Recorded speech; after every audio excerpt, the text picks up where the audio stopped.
Hey everyone, welcome to Salt. Happy 4th of July. It's it fell on a Sabbath today, so it's a happy Sabbath and a happy 4th of July. And wherever you're at, I guess parts of the country are not going to have fireworks because they've outlawed fireworks, and parts where it's really, really hot and dry and might start a forest fire. But they're going to have them down here in Texas, and I think we're going to go see some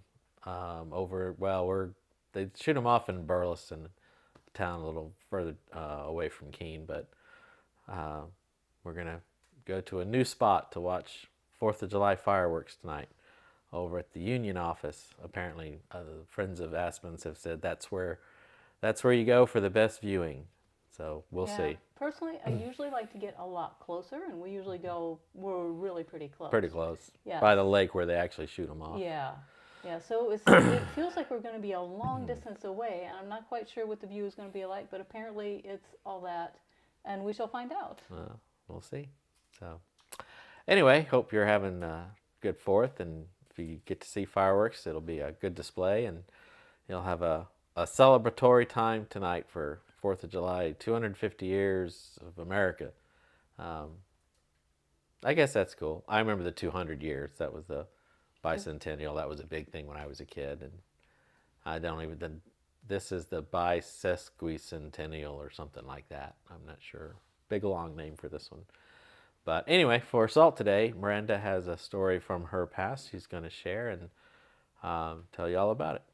Yeah, I had actually picked a different story, but then decided against that one and decided to run with this one. So, actually, it's a story that I have not told the general public before, and if I also my dad, stepmom, stepbrother and sisters, half sister, would know half the story. They wouldn't know the half the story that I shall be telling this evening. So, um, when I was a kid, my parents got divorced and such.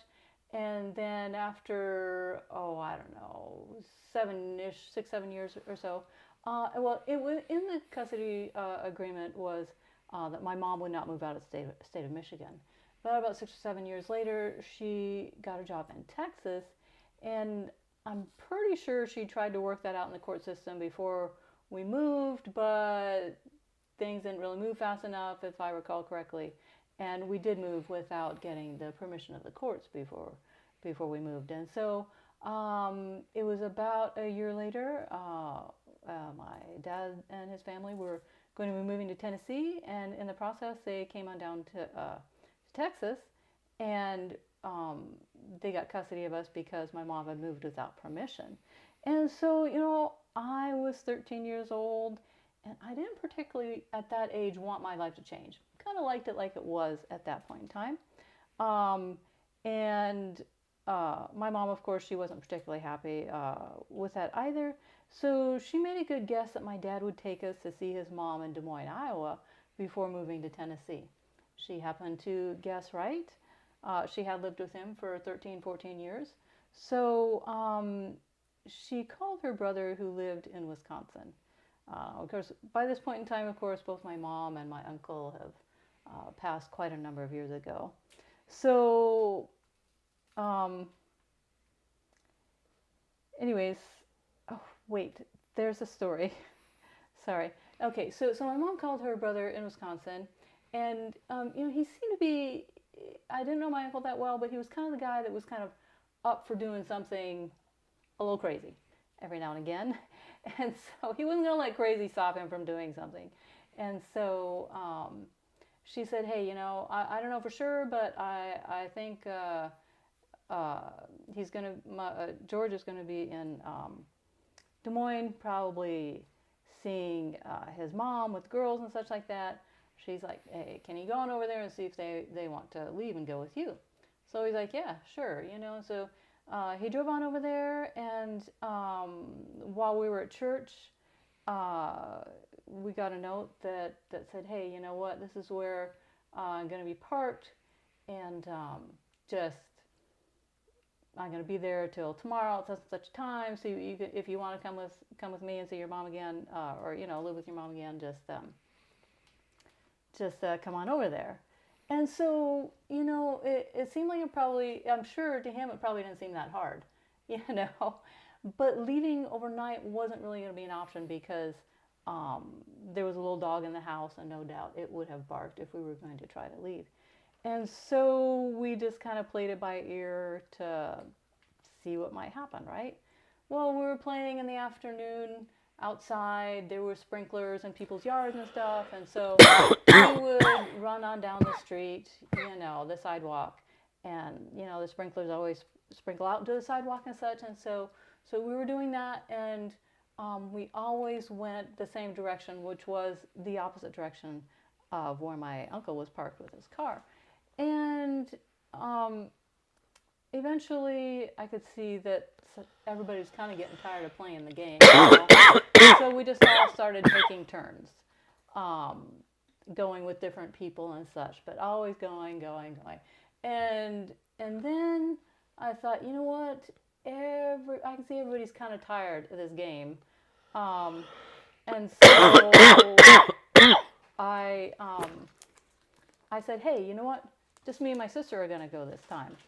And, they're like, yeah, okay. Sounded fine to them because obviously they were tired of doing the same old route over and over. And so, but then I was like, all right, here's my opportunity.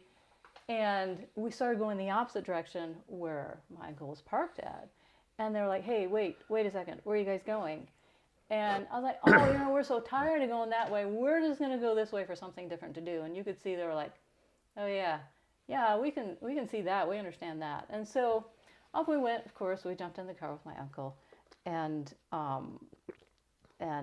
he took us to where they lived on a farm in Wisconsin, and they bought us some shoes because we'd been running without our shoes on and stuff. So bought us some shoes and some new clothes, and put us on the plane to back down to Texas, and my mom took us and we moved to the state of Oregon, which was really kind of interesting. We actually ended up going to the same school as my dad's brother's kids, which we didn't really know them. So, but they did have the same last name.